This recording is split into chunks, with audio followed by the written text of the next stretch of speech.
Okay, everybody, we're back. Mets 55. Good old Phil here on the West Coast, the judge, Vinny, the jury on the East Coast. We got some stuff we want to kind of review today because, again, we've been doing this since 1967, right? Mets are a passion to us forever, as a lot of people out there. So far, this year is not what we want. It's not what's going the way we thought it would. And we're going to talk a little bit about the past a little bit and try to connect the dots as to figure out why it's not going the right way. So Vin and I started talking about some of the pitching and the history of the Mets, and we got to talking about how, just think about in 1969, all right? I'm going to throw it to you, Vin. The Mets had Seaver, Koosman, and Gentry, right? But look at the team ERA for that year. It was 2.99. Do you know what their ERA is right now, basically at the halfway point? I don't want to know. It's 4.68. And last night, they lost 5-1. There you go. Basically, 5 runs or more almost every night is what they're giving up. So I'm going to throw it over to you because we could talk about hitting. We could talk about a lot of things. But to me, it's the miscalculation of the starting pitching that is really, and even the relief pitching, let's be honest, all the way through, they're giving up 5 runs every game. So I'm going to throw it to you. What do you think? I mean, first I'm going to say, I've always liked this Mets shirt. It's simple. I think the wifey got it. I wouldn't have the intelligence. Black with the gray, really cool looking, I think. So now we're a fashion show too. All right. That's now it fits to the feeling of the atmosphere. I know. I'm going to stay present, and then I'll go back to the pitches. But to me, and we'll talk about it again, you know, we've been watching the Mets for 56 years, Jets for 56 years. We're not, Phil's great with stats, but we're not all about that. It's more the passion and our love for the team. And it's been 5 decades, like I said, heading on 6. Right. Okay. And it's in our blood. It's our blood type. It's not a religion. It's not any choice. It's what your blood type is. You cannot. It's blood. It's the blue and orange, and it's our green and white. That's it. It's never going to change no matter where you live. I live in California, and I've never, ever thought of any team that I go to see when the Mets come out or when the Jets come out, and there I have stories one day. I'll tell you about that, getting yelled at. And, you know, but the point is, you can never change that up, down, or sideways. But this year, we had expectations based on last year, and it's not at all what it should be, and there are reasons for that. And here's the feeling, and you always relate a lot of things to your team and other teams you root for, but the bottom line is, I'm trying to think, how do I feel?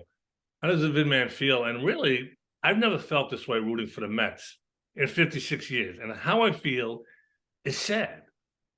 It's just sad, man, because you look back, Gentry, Seaver, Koosman, Motlach, having Nolan Ryan, the biggest horrible trade ever, losing that guy. But then all the pitchers over the years that we've had, we always had kind of really good pitching. Then the years came into the 90s where we had great pitchers and I got hurt or whatever. We've had a lot of pitchers late in their careers, but we've always had, for the most part, pitching. It's been atrocious hitting that always kind of kept the Mets down. Right. But I look at it now, and to see them, because I think in the last 30 games, they've done pretty good. I know yesterday wasn't good. They've done pretty good scoring runs. They're moving up a little bit. Score 8, 9, 10 runs a game and consistently lose those games. People are criticizing the bullpen. I'm not criticizing the bullpen because I feel bad for those guys, because those starters cannot get past 3. But you know what? I don't disagree with you, but Robertson can't give up a bomb in the top of the ninth to protect the lead. Listen, we can analyze. I get it. But what I'm saying is these guys, for the most part, that then after 2 innings, the starter's done. After 3 innings, the starter's done consistently. So what happens? You got to bring 3, 4, 5 of the relievers in every game. Okay? But here's the thing, and it's easy for us to say, but I wonder when we got rid of Wheeler. I loved Walker. Okay, last night I thought he was young. The best one is Bassett. Bassett gave you everything he had. Listen, that last game, he shut them out. He did. The last game, he did not. He laid an egg. Okay, the last game he laid the egg. Okay, against San Diego. I got it. But that guy. Who are you talking about? Bassett. Bassett, yeah. But when he played against us, my God. One Right. hit he gave up, and he No, left his what I'm wife saying on is the I plane. understand last year Yeah. he laid an egg. What I'm saying is that guy gave Oh, everything he had. last year. I'm sorry. Okay. Yeah, Yes. that guy gave it everything he had, Gotcha. man. He You're gave it talking in. about 2022. I'm sorry. Yeah. Right. That's okay. Walker gave you the innings. All right. A young guy. And then it's like, okay, Bassett's gone. Walker's gone. Oh, Quintano. All right. Carrasco. You know, you kind of see the writing on the wall with that guy. And then obviously Peterson, we all thought, and if anybody says no, you're lying. We all thought he was going to have a great season. The Mets thought, the front office thought, the owner thought, the fans thought, Peterson thought. That was one of that and the Diaz thing are two of the most. And McGill, we figured would turn a corner too. So they figured, look, we all know I can't figure they out had McGill. Scherzer, right? They had Scherzer. They went and added Verlander, and we talked about this, you and I too. When you get guys late in their career, it's like when the Rams got Namath. Okay, you're running the risk with these old guys. They're done. Like when the Rangers ended up getting, Gretzky late. That wasn't the same as when they got Messier a little earlier, right? When they won, they were champs. You got to get them at the right moment. Scherzer, he still has last year proven that for part of the year he was pretty top of his game. But Verlander, I don't know. It doesn't look like it. And you got this guy now that you're trying to, it's like catch the rising stars now with the Mets. You got 4 or 5 guys that are going to be on that everyday roster and a 90-year-old guy pitching. It doesn't work. It was built to win a World Series right now to bring Verlander and Scherzer in. But what they did was they let 2 guys go who gave them innings, like you just said, and kept them in games to help save the bullpen. But by the way, that bullpen is completely different from last year. Not one guy. Lugo is a starting pitcher with San Diego, who, by the way, has a better ERA than Verlander. He's got the same number of innings, and he's just as good as is Taijuan Walker. And we lost. Who was if the you guy? had those 3 guys starting, you'd be 10 games over 500. And then you let Trevor Williams, who that guy was great when a starter got blown out, and he would come in and give you 4 or 5 innings. So what's going on? Which way is up? Which way are they going? And another, really, it's the 3 things, really. Well, no, we could. Well, look, dude, their relief thing pitching sucks too. Let's be honest. Right. Well, the Peterson thing was unexpected. Leone, who the hell is that? Right. He stinks, Well, the Peterson thing was unexpected. Yeah, Diaz was a nightmare. But now McGill, I mean, what is it with McGill? I have no idea how but I can understand he's had tough time. He's not having a great year. They're horrific. And to me, I got to tell you, want to talk about Messier? Verlander is like the Rangers getting Messier 5 years later. Exactly. Scherzer is like the Rangers getting Messier 3 years later than when they got him. Yeah. Because Scherzer, he seems like he's giving you more, but he's another tweak away. I'm just waiting for it. I'm waiting for that little good game and a bad one. A good one. That little stretch. But I'm waiting for, I guarantee before this year is out, he's going to be off the rotation for 3-4 weeks for some kind of pull, some kind of strain, some kind of hurts here or hurts there, and it's done. And it's sad. It's sad what happened to these pitchers. It's sad about DeGrom because that guy, he's done. He's done. The news on him is he's done. If he ever comes back, it might be like an Isringhausen thing if he's lucky. Closer, that's it. He's done. Yeah. If he can even last, he might not make it. It's sad. It's really sad because he's going to have that low velocity for a while. And what's his name? I saw an article on the doc yesterday. Said the second Tommy John, it's much more involved, obviously, than the first one, and the comeback is much longer. It's much more protracted, and it's a different approach. So, and he's older. So. Exactly, and like Syndergaard. So they made the right choices with those guys. I don't mean that it's good that they got hurt, and but I mean we would. But when they had them in 2015, right? Harvey, DeGrom, Syndergaard, ERA 3.43, right? When they had Gooden, Darling, Ojeda in 86, 3.11. Seaver, Kuzman, Matlack, 3.26. And even last year, it was a little higher because DeGrom, you only had half a year. Taijuan Walker was good, but he had his ups and downs. That's why they figured, go get Senga. What the hell, You got 2 Hall of Famers up front in Senga, and then you got all these 4 or 5 other guys to fill it in. I get that. But Bassett and Walker with Scherzer and DeGrom and everybody else, 3.57 last year, right? So even last year, but they hit like crazy last year. This ERA right now there were only 2 years, full seasons, that they've had a worse ERA, 1962 and 2017. I'm not counting a 60-game COVID year, but that was 4.98. But we're That doesn't count. 75 games in. I don't see the pitching getting any better, do you? You know what? That's what I want to, at this point. Here's the thing, because I have really, people could talk until they're blue in the face. By the way, 62, I was 2 years old. I don't remember. No, I know, but yeah. So this is by far the worst. It is. This is by far the worst. But let me ask you, okay? I'm gonna leave it to you. Now what? So I have no effing idea. Excuse me. Well, what they did, Vinny, they got rid of. Well, who are those two guys they got? Anybody? Are they anything? Yes, they are. I looked it up briefly. Terrible. They're like, yeah, I took a quick look. They're like ranked with the Mets. They're going to be top 15 or 20 prospects. So they're guys that they could develop that may be in there next year. They have 3 or 4 other pitchers. Budo, who was up for a cup of coffee. So they are really doing the things that they need to do, because he's a waste on the bench in a year that they're not going to make the playoffs.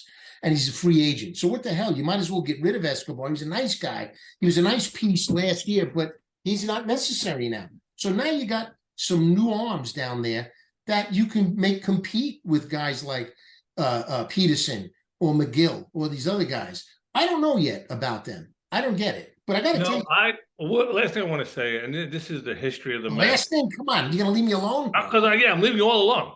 The last thing I want to say is I can do it, but hey, the most atrocious that ever happened was Fregosi for Nolan Ryan. The worst, most horrific trade in the history of the universe, of any sport. I don't care whatever sport they play in outer space and the other galaxies. I don't care. And then you look at, Bowtie was getting suckered because they knew that Doc and Strawberry were doing drugs and they were drinking, and they had to put it on an African-American guy, and they put it on Kevin Mitchell, and Kevin Mitchell leaves and becomes almost a triple crown, a stud, okay, when he left, and then Turner leaves. Why is the plays leave? Well, Nolan Ryan was stupid, but plays leave and Turner becomes a third baseman entrenched for the Dodgers. How many years has he been there now? Okay, and then he's gone now. He's in Boston now. Now he's in Boston. Murphy leaves. Yeah, Murphy leaves. Dan Murphy. I know he did well for us, but he was never that mega hater we expected. He didn't give him a lot of years, but he leaves and he jacks it up, and everything's hunky dory. And then Wheeler leaves, and Wheeler becomes better. I know a lot. Listen, other people leave. Like Syndergaard is a great. Thank God that guy. Not. I don't think there was many cells in that noggin. Not too many cells. Of course, that guy used to lift weights. He's a pitcher. What are you doing? So there are. We can talk about everyone they let go. I get it, but it seems like there's just too many guys. And now Walker is the last one we're talking about. We got two. We got, what is it? 2/5 of the Mets rotation. Walker and Wheeler on Philly. Yeah. Doing, good job. I mean, and right now, the last thing, if we had I know they wouldn't have done it. It's not going to happen. But picture this: if Bassett and Walker were in instead of Verlander and Scherzer, we'd be in the playoff. Listen, they were never going to not keep Scherzer because he's here for 3 years.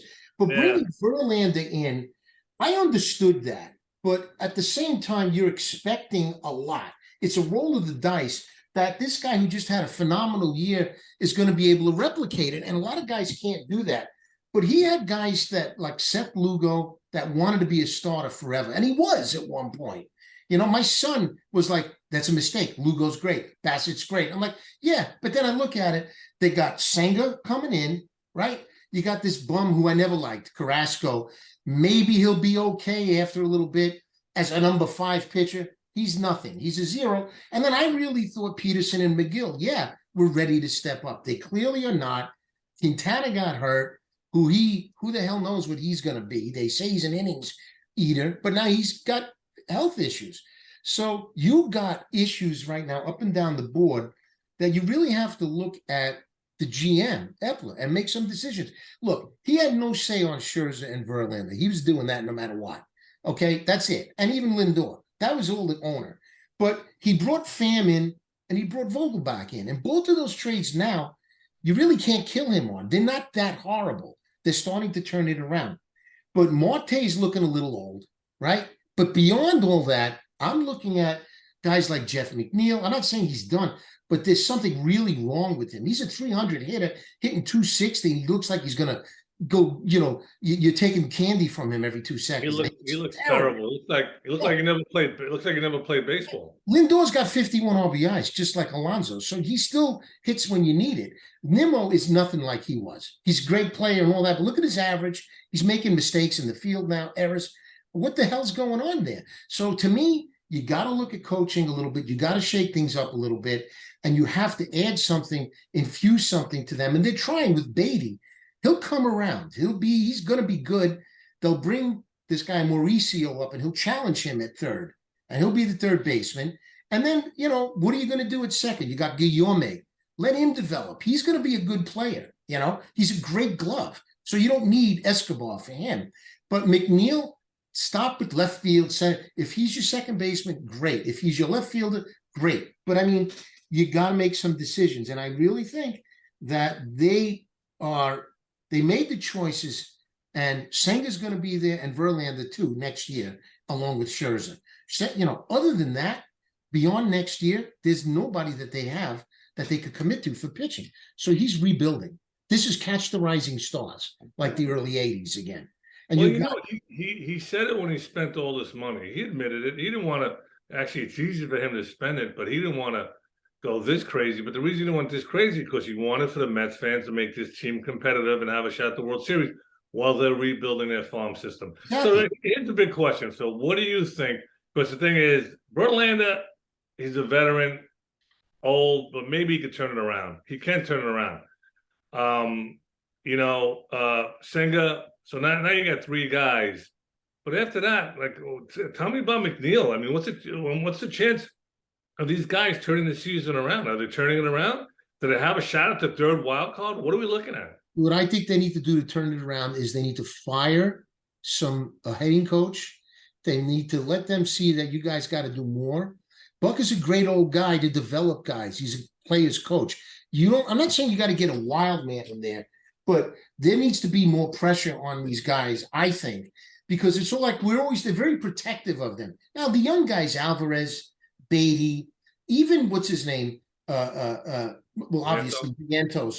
But even guys like, McNeil, they'd be over the hump. They're old now. They're veterans now. Marte's a veteran. But Marte looks like he lost a step a little bit. He's not hitting. He's hitting 260, so you can't really blame him. It's just that they're not putting timely hits together. So I think they need another bat in that lineup that can do something. Tommy Pham has played so over his head, and he's going to be gone in 5 minutes. Somebody's going to text this. He's going to be traded. Vogelback, no one's going to want. They'll keep him to the end. But then you got room for Mauricio to play every day, and maybe Vientos and/or what's his name, the other guy, Beatty every day. So now you got four guys. Like I say, it's like early 80s. Next year with this nucleus is what you're starting to talk about. That doesn't help you with Verlander and Scherzer. That's all well and good, but the bottom line is if this team's ERA was 3.75, get it? 3.75. I know. To me, the hitting, that Atlanta series, scoring a ton of runs, losing every game. I mean, that's the thing. What happens to the pitching this year? What's going to happen? I don't know. I mean, I don't picture McNeil turning it around. They have one of the lowest batting averages too. It's like 240. So they're not hitting enough, but they are knocking in runs in spots. So you're right. There are games that they should not have blown. I mean, look, they're 7 games under 500. So they're a basically 9 game out of 10 winning streak away from everybody saying, oh, they're going to be the third wild card again and everything's going to be great. It could happen. It could. I don't really feel it. And you're right. It feels sad. It feels like the early 90s Mets. It feels like the late 70s Mets when there's really very little hope in the pitching. And when you talk about pitching, they're like the Dodgers. The Mets are always about great pitching. Like we said, Christ, you had Seaver, Kuzman, Matlack they replaced one of their guys with. And they went to the World Series and lost. Then you had Gooden, Darling, Ojeda. My God, those guys were phenomenal. They won 108 games. And then I go back to 95, because that was one year like now when you had all this hope with McGill, Peterson, and Lucchese, whatever these guys. They had Bill Pulsifer, Isringhausen, and Bobby Jones. All of those guys were supposed to be there. Right. Generation K, right? And they traded one. The other guy, surgery. That 1 year, though, they had a 3.88 ERA. 1995. A lousy Mets team, though, because they didn't hit then, but their pitching was still better than now. In that shitty year. And then you had Harvey, DeGrom, Syndergaard, and then Scherzer. And then, last year, this year, there's no way that Scherzer and Verlander should both be well over 4 ERAs. It's unacceptable. You can't do that, and they don't give you enough innings. If you go 7 innings and you give up 4 runs, that's bad. But if you go 2 innings and give up 3 runs, that's 10 times worse. Because your ERA is about these guys are going 2-3 innings, giving up 5-6 runs. Exactly. But my point is, if you go deeper and give up a high ERA, that's really bad. You give up 4 or 5 runs through 7. But if you give up 3 runs through half that time, the ERA is about the same. But look what you've done to the bullpen. You've exposed it by 3 or 4 more innings, and these guys stink. Last year they had who? Lugo. They had that guy Trevor May. They had a couple guys late that I didn't even like. That the lefty. I don't know their names anymore. But the setup guys, they like you say, what's his name? The Trevor Williams. He was good. They had guys that would give you innings, and you had the best closer in the game. It was exciting. This is so far away from that team. Now, next year, you got to understand, the general manager of the Met front office, who expected, not in a million years, you didn't expect Peterson to absolutely fall off the shelf. He's like 8, for Christ's sake. 8. Play poorly, not play average, play so horrifically bad that he's out. And would you? I would have bet the house if someone said, you want to bet after 70 games? I'll bet you $1 million that Verlander and Scherzer both have over a 4 ERA. I don't bet. I would take that bet. And you know what's scary, Vin? Who expected it? Both of them have lower ERAs than the rest of the staff too. Like everybody that pitched about 5 games, maybe Senga is in the high 3s for that period, but every 7, 6.5, 8.0, no one's contributing. Carrasco is a long relief pitcher at best. He's a bum. There's nothing there. Give you 2 innings every few days. There's no way he should have a spot anymore. No way. But the problem is no one's taking it from him. McGill looked good for a while. And, it goes back to that thing. I hate to say it. You can't let these guys go more than 2 times around the lineup, because the 3rd time around is around the 5th inning, right? What happens every 5th inning? These guys get hit. They figure them out. Well, but here's the problem. That's also a pitching coach. McNeil was making it to the 5th inning and getting killed. Now he's not making it to the 3rd inning and he's getting ripped apart. So Which one? McNeil. Oh, no, McNeil. McGill. Yeah, right. But once you get to that 3rd time around, like we laugh. Tommy, our buddy Tom, he says, the long walk to the dugout after a strikeout is interrupted by that little baloney where they're telling the guy, stop that shit, It's like, you just look like an asshole striking out. Go sit in the dugout. Don't go tell your on deck batter, it looks like he's doing this. Like you're telling him what to look for. You just shit it out. What do you know? Get out of here. Sit in the dugout. That's what I'm tired of. Just go sit the hell down. You suck. That's what they need, a little dose of that. And if we're going to go to games, they should start hearing it like that from fans. We were always horrible.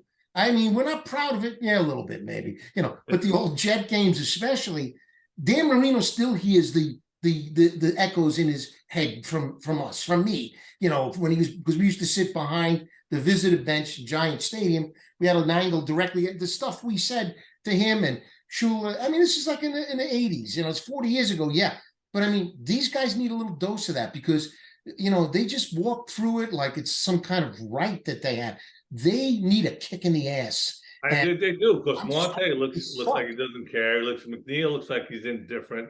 It's like a little child. It's like he swings at shit pitches. He grounds out, lurching out for ball and grounds out to first with a man on 3rd. Well, last year he'd be poking it. they have no help, I think, with the coaching staff. I'm not going to blame the manager, but your pitching coach and your hitting coach are not making the tweaks to tell them what to look out for. Because you got young guys, Peterson and McGill, and Senga is brand new. Your pitching coach is really important for those 4 or 5 guys. Only Verlander and Scherzer. That's exactly why Bassett, Tawan Walker would have been good to keep, because they're pros, they're veterans, they know what to do. Okay, I need to make this adjustment here. When you start third time around and you groove pitches and they sit on it, dead red, go ahead and hitting home runs, like, and you can't sit around waiting for Pete to hit home runs and hit, it's stupid. It's really stupid. I miss the sad part is there's so many starts, they're not even getting to the second time around. It's ridiculous, Yes. They're not even making it. I miss those 86 Mets where, Dykstra would come up and get a base hit.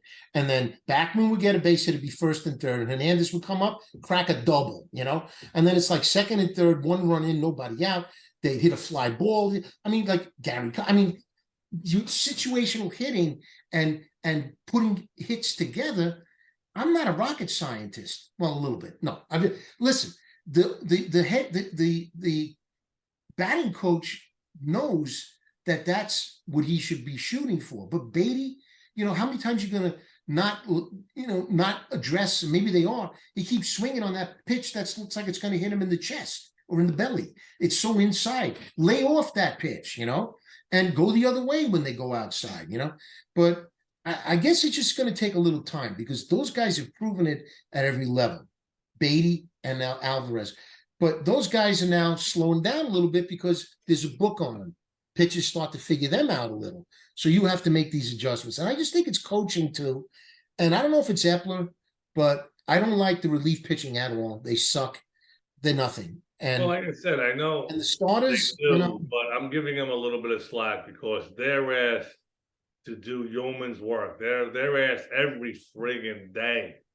Every day, 2, 3, 4, 5 of these guys need to come in every goddamn day. Excuse me. Right, but when you're up, but wait a minute. But you gotta give them when you're up. You gotta give them when you're a fresh arm, 2 innings. It's like these guys. This last weekend, when the Mets scored 11 runs and then 8 runs, they were not all pitching. Well, I mean, Verlander went deep one game, right? 7 innings. So they are coming in good spots and giving up runs too. I don't know, You're right. Don't get me wrong. You're right. But I'm hot because I think they're not. Part of it is the GM. Part of it is the owner deciding what he wants. But I think he's going to make a commitment now to next year. I really think that's what they're looking at. I think so. I think anything, listen, they're called the Miracle Mets. You can talk about it. We can talk about it forever. But, does it have a chance? I say there's about a 10% shot that they turn it this season around. At best, 10% shot. Because I don't see, all of a sudden McNeil is going to, McGill, I keep saying McGill is going to all of a sudden, and by the way, if McNeil is ever traded, whatever team he goes to, he'll instantly hit 340. I can't see them trading him. They just signed him. I know, but I'm saying that's just the way I feel. Like if he was traded or gone, he would hit 340 with any other team. It just seems like somehow when people leave the Mets, they excel. When people come to the Mets, they just. He's shaping out to be, Vin. He's going to be one of those guys that has a good year and then a bad year. Like 21, he had a bad year. Last year, he had a good year. This year, he's having a bad year. Next year will be a good one, McNeil. And this was supposed to be, without the shift, McNeil, oh my God, of all the players in the league, he was the one who was going to take most advantage of it, not having the shift on anymore. And then Crow and Marceau, 22-23. They both pitched in Double-A this season. Crow posted a 1.88 ERA in his first 4 starts, but hasn't pitched a game since April. So there you go. You got one guy that maybe they can, Crow and Marceau, I don't know. But we're fans. We're going to stick with it, but I don't know. I mean, I like the nucleus, but I'm disappointed in the urgency. I don't feel that they, that maybe they are pressing too much too. But you got young guys there. I'm tired of hearing. I'm tired to hear about the pressing too. And it seems like they are, but I'm just I know, listen, all the human beings, they're people, I get it, but at some point, you know what I mean? You do, and we always hear it's a business to these guys. It's a business. I want to make as much money. Well, you know what? We want to Earn, win. We want to see earn, you win. earn your money, man. Yeah. Earn what you're making. Have some pride in what product you're bringing out on the field, man. Because it looks like half of them are indifferent to what's happening. Yeah, Or I Scherzer right feel, now starts. He's 4.04 right now. Is who's he that? Scherzer? So his has been coming down. He needs to now back up a couple of good starts with another one. But I don't know. Are they going to hit? It's like, can they hit against any decent pitching? I don't know. But he goes today. So 10, right now I'm calling 10% chance. If anything, being a lifelong Mets fan, I hope I'm wrong. I hope they turn it around. And is that why they're indifferent? That they just think they're going to show up? Oh, eventually, they're assuming eventually we'll get that 10, 12 game winning streak and we'll be right back in and yippee-ki-yay, here we go. Are they thinking that? I don't know. But it hey, seems like they are. there's 7 games under 500. They are 14 games out of first, and they're closer to the cellar than anything else. 6 games ahead of Washington, and they're 8 games off the wild card with 10 teams in between. They're not going to do it. They have to win 10 in a row. And then at 10 in a row. Wait, they're 8 games back at the third wild card? Yes. Forget it. Right. And you got the Dodgers, the Giants, and Miami, the Marlins, right? And they're only 9 games over 500, Miami, and they're a wild card. Milwaukee, Philadelphia, San Diego, Chicago, Pittsburgh, and then the Mets. The Marlins are a fun team to watch. Good young team, good pitching. They got the 400 hitter. What a great team to watch. Mets. It's like I said. I feel sad, and you know what? The other bottom line is they're boring. Just a boring team. Boring, dull, boring. I got to tell you though, here's what's frightening to me about one last thing that I want to bring up. Billy Epler, right? We said, okay, maybe he's the guy that's going to bring Ohtani over here at some point. Well, you know what? The Angels just added Escobar, and I went to see them recently because I wanted to see Ohtani play because I figured he's not going to be in California, and I wanted to see him because he's going to eventually be on the Mets, and I'll see him come as a Met. He hits a home run, he didn't pitch. He pitched the night before, beautifully, he's an animal, right? So then I'm thinking, well, if the Angels, who are missing an infielder, that's the piece they're missing, just added Escobar, maybe they're going to keep him. Maybe they'll entice the guy to stay. Because guess what? The Angels, my God, even the Angels who you think suck ass, right? They're 7 games out of first place. They're 5 games over 500, right? And here, for the wild card, half a game out for the wild card. Third one or first? Third wild card? Yeah. Well, yeah, both wild cards. Second and third wild card are the Astros and the Yankees, and they have the same record, and the Angels are a half out with Toronto. So you got 4 teams fighting for 2. They're like the Mets last year. So they added Escobar, right? Because I hope he does. I hope he does well. I like Escobar. He's going to do well for them. But we just write them off. But the thing is, I think they're going to be, trying to keep Ohtani now. Because if they show him, hey, we're going to go to the playoffs and we keep growing, maybe they keep him. They sign him to a crazy contract. So all this crap about, we're going to get this and Billy Epler, I don't care. Billy Schmeckler, what the fuck is he? What has he done? He's fortunate. The guy before him was a complete disaster, right? But the guys that they had, you just let go. It's like Walker and Bassett, they're all gone, I don't know. But it's frustrating. But to all our Mets fans, Mets 55 fans out there, would like to leave. Can we leave on a positive note? How can we leave this, buddy? What can we leave it on? I'm giving 10% chance that they I say one word. Reload. Reload. Does it say reload? That's what I wrote. Okay. Hard to see you. Back it up. Put it on your chest. Reload. There you go. Okay. Reload. Well, that's it, and the other thing is, I'm sad and I'm scared, and I'm scared that this could be like a 2-3 year rebuild, dude. Well, he can throw as much money as he wants. Poor little Steve, he's learning the hard way. No matter how much you pay him, doesn't guarantee squat.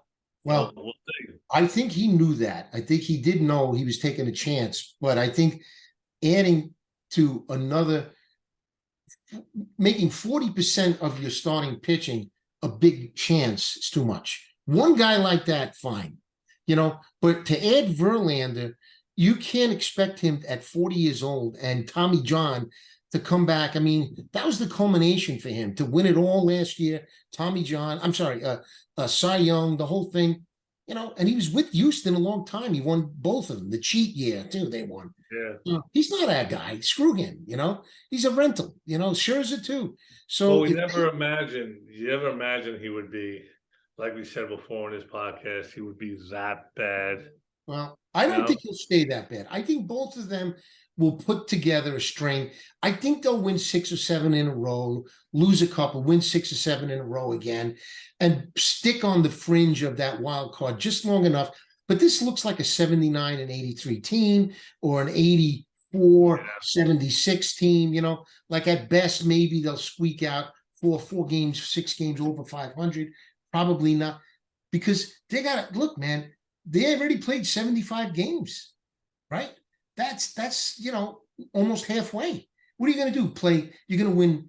Look, to win 90 games from where they are now, what are they going to win? 65 of them? Come on, man. Don't worry, they'll go 60 and 20. Don't worry about it. Let's be realistic here. With what?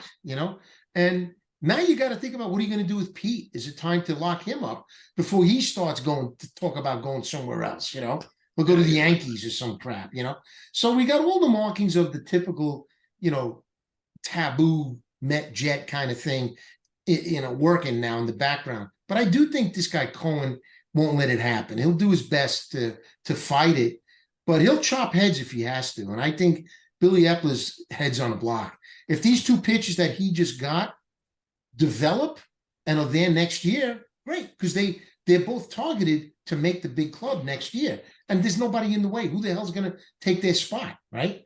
So let's see what they could do and come in. Like Syndergaard immediately was good. Matz was good. That's what you need now. You need some fresh blood, and it can't be, I don't know, McGill and what's his name, Peterson. They just flopped so bad. Now Quintana, if he comes in, pitches lights out for a little bit, sandwiched in with Senga, who's getting better. The guy. He did okay. Give up 2 earned runs, and they lost. He has to just stop giving up those 2-3 runs in the first 2 innings, because then he really settles down. So he needs to settle down. Yeah, I'll leave you. That was an unearned run because Nimmo dropped the friggin' ball. That's right. The last thing for me is, and then late in the game, this asshole comes in, Walker, and gives up a hit. That's when I turned it off. So then it's 5-1. Now he gave up 1 real earned run, Senga. So he did okay. He's going to get better, I think. But no, I like Senga. He fights for you. But like I said, the last thing I just want to say is regarding this season, regarding our Mets 55 podcast and to the fans out there, I hope I'm wrong. I really truly pray that I'm wrong how I feel about how the season's going to go. I hope they surprise us. I hope they shock us. And I hope in 2023 they become the miracle Mets. Truly the miracle Mets. Yeah, and I got to tell you, I doubt it. No, but look, Senga's ERA is dropping. He's something that you're going to build with. If you get these other guys, and if Quintana's okay, and you get these old geezers riding the ship a little, maybe, just maybe, they'll not be 8 games off the wild card and maybe 3 again. If they win 7 or 8 games and they're 3 off the wild card, that makes the rest of this year reasonable to pay attention. But if they keep playing the way they don't win any series anymore. They just lose the first one, and then they lose the second. They scratch out the 3rd game. So today Scherzer goes, throw bullets, win the game, hit. That's it, and then go tomorrow. Verlander, win. Let's go. But yeah, Senga's now ERA's down to 3.52.